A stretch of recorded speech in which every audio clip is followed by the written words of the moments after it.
bienvenue sur notre chaîne. Nous publions des extraits vidéo pour vous aider à choisir celui qui vous plaît. Pour savoir comment télécharger ce livre audio gratuitement, ou un autre de votre choix, n'hésitez pas à cliquer sur les liens en description.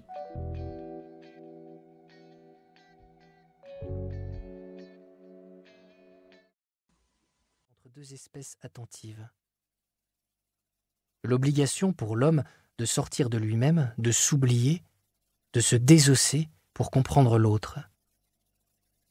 Il explique aussi avec beaucoup de douceur combien il est précieux pour un humain d'apprendre à se coucher par terre, juste pour avoir le bonheur de sentir son chien s'endormir la tête tout contre lui. Vivre avec un animal oblige à déchiffrer, à reconsidérer l'espace et le temps. À l'instant où vous ouvrez la porte de la maison, le chien devine votre humeur. Et avant même que vous en ayez pris conscience, sait ce que vous avez dans la tête. Il a compris que vous allez l'emmener marcher dans la montagne, nager dans l'océan, traîner sur la plage, et que c'est au long de ces longues promenades, de ces pas enchaînés, que vous allez vous unir pour la durée d'une vie, étant simplement attentif à la soif et à la fatigue de l'un et de l'autre. Dans ce livre, l'auteur a une belle habitude, très signifiante à l'égard de son chien. Au plus fort de la chaleur, il lui donne à boire, de la bouche à la gueule. Ce texte est un précis d'intelligence et d'amour entre deux êtres que tant de choses pourtant séparent. Sauf une qui se profile dans le dernier quart du livre et que l'auteur évoque par cette simple phrase en parlant de son bernois vieillissant. Quand va-t-il comprendre qu'il est mortel ? Je crois qu'un chien n'a pas à savoir ces choses-là. Et c'est ce qui devrait le sauver.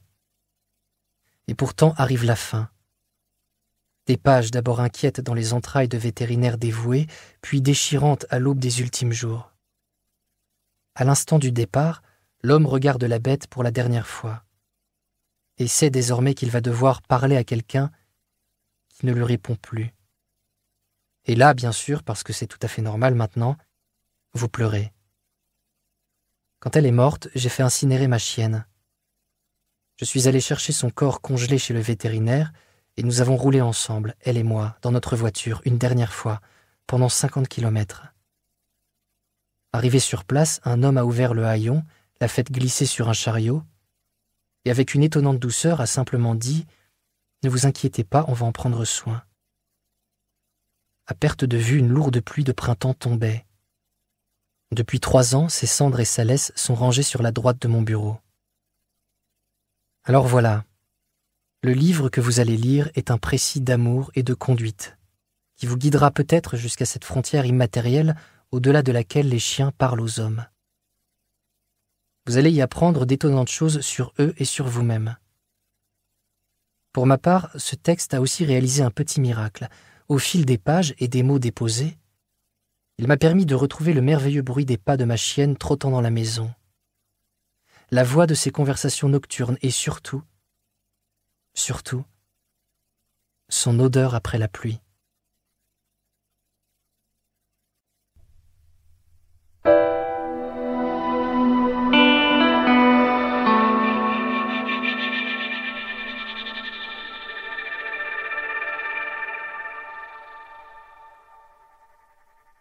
Première partie.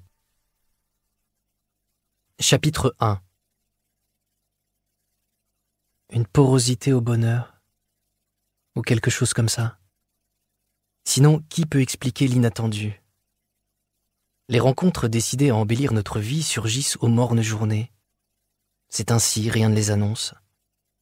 Nous naviguons à vue dans la banalité d'un jour, sombre à la fois pâle, n'attendant rien que demain, trop conscient des lacunes du monde, si peu de notre sort enviable, et là, une joyeuse veine dit qu'il est notre tour. Drôle de pendule liant l'ampleur d'une histoire à l'improbabilité de sa survenue. Ce n'est pas très élégant une galerie marchande de centre commercial. Celle du carrefour de Salanches n'échappe pas au principe. D'abord, on nous assomme. Un plafond bas de carrés gris, comme si le ciel n'existait pas, et sans nous manquer plus que cela. Puis, on nous opère. Partout une lumière blanche, tout d'un trépant. Au début, ça perce et on ne sent plus rien. Enfin, du bruit. Beaucoup. Notre époque n'en veut pas du silence. Quelqu'un de nulle part hurle les recettes d'une vie meilleure, les mêmes pour tous. On peut errer, se cacher ou s'en fiche, ils nous retrouvent. Tous les 10 pas, des choses clignotent. Autour, les gens habitués, et j'en suis. Ces endroits où l'homme a cédé tout projet de grâce dont l'un de ses plus fidèles atours l'a retenu. Ces endroits sans véritablement d'âme et où la mienne pour toujours va s'épaissir. Si ce livre vous a plu, vous pouvez alors le télécharger gratuitement. Pour savoir comment faire, cliquez sur le lien en description de la vidéo.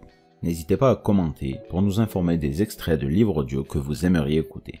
Pensez à liker et à vous abonner pour ne rater aucune vidéo.